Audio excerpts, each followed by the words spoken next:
অন্ধকারের নিস্তব্ধতাকে ভেদ করে ইতিহাসের পর্দা যখন ধীরে ধীরে উন্মোচিত হয় তখন ক্রিকেট নামের এই মহান শিল্পমঞ্চে যে কয়েকজন মানব অতিমানব তাদের প্রতিভার দীপ্তিতে পৃথিবীর প্রতিটি প্রান্তকে আলোকিত করে তুলেছেন তাদের কথা মনে পড়লেই বুকের ভেতরে জন্ম নেয় এক বিস্ময় বিভল শ্রদ্ধা এবং এক গভীর অচঞ্চল বিস্ময়।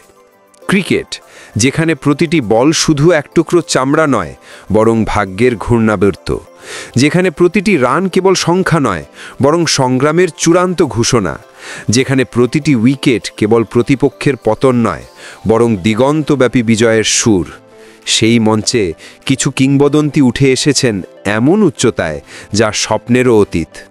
তাদের বলা হয় অলরাউন্ডার, কিন্তু এই শব্দটি তাদের সত্যিকারের মহিমাকে ধারণ করতে পারে না, কারণ তারা শুধু অলরাউন্ডার নন, তারা খেলার স্থপতি, তারা কৌশলের শিল্পী, তারা মনোবলের সেনাপতি, তারা ক্ষমতা ও নৈপুণ্যের চূড়ান্ত প্রতীক।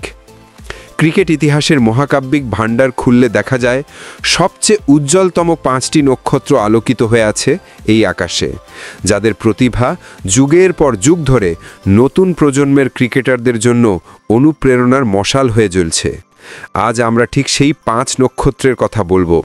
শুরু করব 5ম স্থান থেকে, তারপর ধীরে ধীরে আরোহণ করব সেই শিখরে যেখানে দাঁড়িয়ে আছে সর্বশ্রেষ্ঠত্বের অপরাজেয় প্রতীক।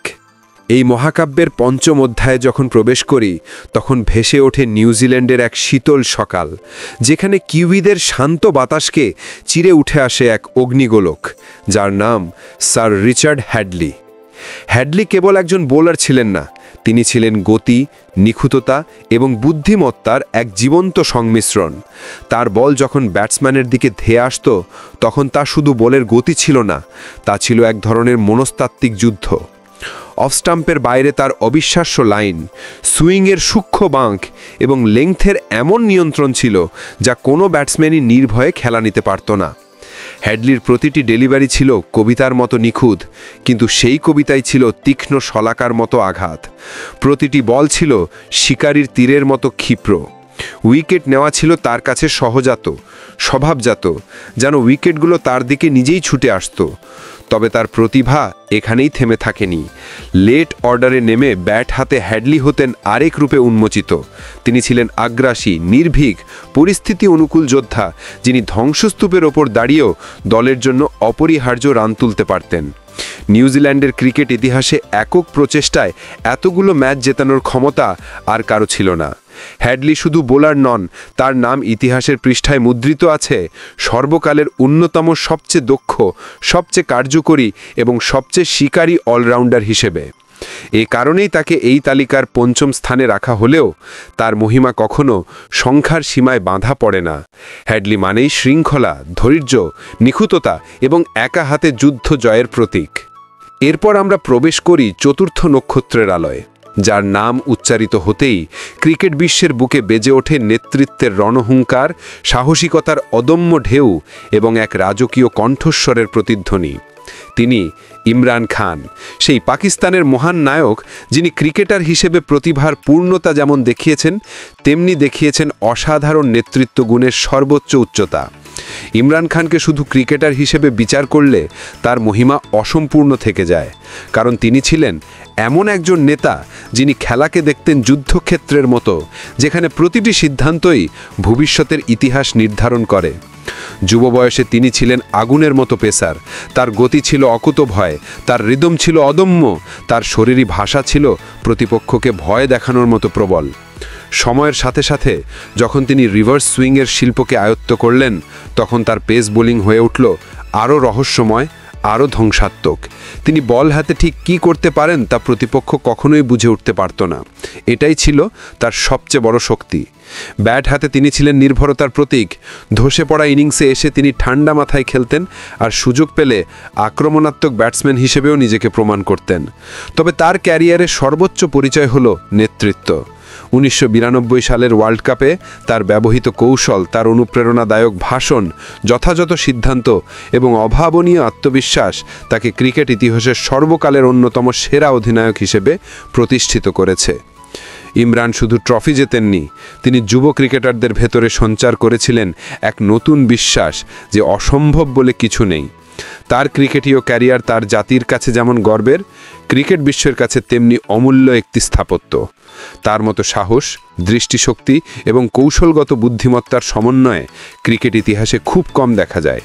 তাই এই কিংবদন্তি চতুর্থ স্থানে হলেও তার আলো চতুর্থ নয়, পুরো আকাশ জুড়ে। এরপর এসে দাঁড়ায় তৃতীয় নক্ষত্র, দক্ষিণ আফ্রিকার ইস্পাত কঠিন মনোবল, অবিচল ধৈর্য এবং নিখুঁততার জীবন্ত প্রতীক জ্যাক ক্যালিস, যাকে বলা হয় ক্রিকেটের সবচেয়ে নিখুঁত, সবচেয়ে সমতল মাপার মতো ধারাবাহিক মেশিন। ক্যালিসের ব্যাটিংয়ে ছিল এক অদ্ভুত শান্তি, এক ধীর স্থিরতা, এক গাণিতিক নির্ভুলতা, যেন তিনি ব্যাট হাতে মাঠে নামার আগেই হিসেব করে আসতেন প্রতিটি রান, প্রতিটি শট, প্রতিটি বিরতি। তার কাভার ড্রাইভ ছিল পৃথিবীর সবচেয়ে নিখুঁত শটগুলোর মধ্যে একটি। সেই শটে ছিল চিত্রকর্মের সৌন্দর্য, স্থপতির নিখুঁততা আর সৈনিকের দৃঢ়তা। কিন্তু শুধু ব্যাটিংই তাকে কিংবদন্তি করেনি, বোলিংয়েও তিনি ছিলেন প্রাণঘাতী এক অস্ত্র। মাঝারি গতির বোলিং হলেও তার লেংথ, সুইং এবং উইকেট নেওয়ার প্রবণতা ছিল অসাধারণ। পরিস্থিতি কঠিন হলে অধিনায়ক যখন কাউকে দায়িত্ব দিতেন, তখন ক্যালিস বল হাতে থাকতেন দলের একমাত্র ভরসা। একদিকে তার ব্যাটিংয়ে পাহাড় মতো রান, অন্যদিকে বল হাতে 250-এরও বেশি উইকেট। এই দুইয়ের সমন্বয় এতটাই নিখুঁত যে ক্রিকেট ইতিহাসে এমন ভারসাম্য আর কারো নেই। তার ফিল্ডিংও ছিল দৃষ্টনন্দন, স্লিপে তার ক্যাচের তালিকা এখনও কিংবদন্তি। ক্যালিস এমন একজন অলরাউন্ডার যিনি আবেগ বা দুর্বলতার ছাপ না রেখেই ক্রিকেটকে উন্নীত করেছেন এক অভূতপূর্ব শৃঙ্খলা এবং ধারাবাহিকতার স্তরে। তিনি ছিলেন নীরব যোদ্ধা, কিন্তু তার কর্মই ছিল তার কণ্ঠস্বর। এই নীরবতা, এই কার্যকারিতা, এই পরিপূর্ণতা তাকে এই তালিকার তৃতীয় স্থানে রেখে তাকে ইতিহাসের অন্যতম সর্বশ্রেষ্ঠ করে তুলেছে। এবার আমরা প্রবেশ করছি সেই শিল্পীর সামনে যার প্রতিভা ক্রিকেটের ইতিহাসে এতই দুর্লভ, এতই শক্তিশালী, এতই ভয়ঙ্কর যে তাকে বলা হয় ক্রিকেটের সর্বকালের সেরা জন্মগত অলরাউন্ডার, ওয়েস্ট ইন্ডিজের স্যার গ্যারি সোবার্স। সোবার্স এমন একটি অদ্ভুত বিস্ময় যার প্রতিটি কাজ ছিল শিল্প, প্রতিটি শট ছিল কবিতা, প্রতিটি ডেলিভারি ছিল রহস্য এবং প্রতিটি মুহূর্ত ছিল কিংবদন্তি। তার ব্যাটিং ছিল প্রাকৃতিক সৌন্দর্যের এক মহাবিস্ফোরণ। তিনি যে কোনো অবস্থানে ব্যাট করতে পারতেন এবং তার প্রতিটি শটই একই সাথে শক্তিশালী এবং শৈল্পিক ছিল। তার ব্যাট চালানোর ধরনে ছিল এমন এক মাধুর্য যা দূর থেকে দেখলেও হৃদয়ের গভীরে পৌঁছে যেত। কিন্তু তার সবচেয়ে বিস্ময়কর দিক ছিল বোলিং, কারণ তিনি কেবল এক ধরনের বোলিং জানতেন না। তিনি পেস, মিডিয়াম পেস, বাঁহাতি অর্থোডক্স স্পিন, এমনকি লেগ স্পিনও বোল করতে পারতেন। একজন মানুষের ভেতরে এমন বহুরূপের সমাবেশ ইতিহাসে আর দেখা যায়নি। সোবার্স একাই যে কোনো দলে 4 জন খেলোয়াড়ের কাজ করতে পারতেন। এ কারণেই তাকে বলা হয় সর্বকালের সবচেয়ে সম্পূর্ণ ক্রিকেটার। তার ফিল্ডিংও ছিল অতিমানবীয়।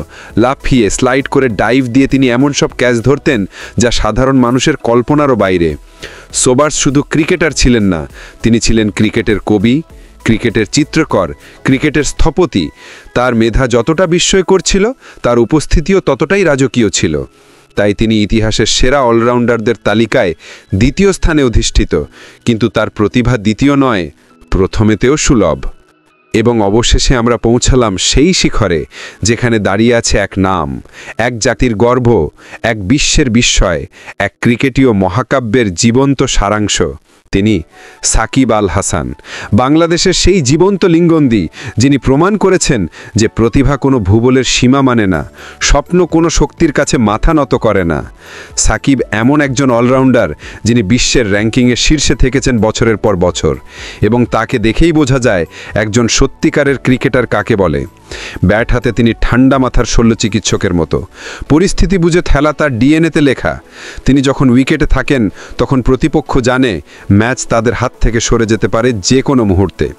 তার শট সিলেকশন হলো বুদ্ধিমত্তার চূড়ান্ত নিদর্শন, তার আক্রমণ হলো পরিকল্পিত, তার প্রতিরোধ হলো ইস্পাত কঠিন।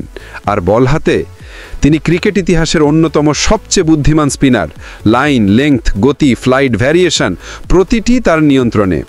কন্ডিশন যাই হোক, উইকেট যেমনই হোক, ব্যাটসম্যান যেই হোক, সাকিব সবসময় তাদের মনের ভেতরে ঢুকে খেলেন। তার প্রতিটি ওভার প্রতিপক্ষের উপর মনস্তাত্ত্বিক আঘাত। সীমিত ওভারে তিনি মৃত্যুর মতো নিখুঁত, আর টেস্টে তিনি ধৈর্যের এক বিশাল প্রাচীর। সাকিবের সবচেয়ে বড় শক্তি পরিসংখ্যান নয়, বরং তার ম্যাচ জেতানোর প্রবণতা। ক্রিকেট ইতিহাসে এমন অলরাউন্ডার খুব কম এসেছে যারা ব্যাট বা বল দুটি মাধ্যমেই সমানভাবে ম্যাচ জেতানোর ক্ষমতা রেখেছে। সাকিব সেই বিরলতমদের একজন। তিনি শুধু বাংলাদেশের জন্য নন, তিনি বিশ্ব ক্রিকেটের এক মহিরুহু, যার অবদান আগামী শতাব্দীতেও আলোচনার কেন্দ্রে থাকবে। এই পাঁচজন হ্যাডলি, ইমরান, ক্যালিস, সোবার, সাকিব মিলে তৈরি হয়েছে ক্রিকেটের সর্বকালের সর্বশ্রেষ্ঠ অলরাউন্ডারদের এক অনন্য গ্যালাক্সি। তাদের প্রতিভা, তাদের সংগ্রাম, তাদের অবদান শুধু ক্রিকেটকে নয়, মানব ইতিহাসকেও করেছে আরও সমৃদ্ধ, আরও বৈচিত্র্যময়। তারা শুধু খেলেননি, তারা সৃষ্টি করেছেন, তারা গড়েছেন, তারা অতিক্রম করেছেন। আর তাদের এই মহিমা আগামী প্রজন্মকে বারবার মনে করিয়ে দেবে যে সত্যিকারের শ্রেষ্ঠত্ব জন্মায় প্রতিভার সঙ্গে ধৈর্য, শৃঙ্খলা, ত্যাগ এবং অদম্য বিশ্বাসের মিলনে। সাবস্ক্রাইব।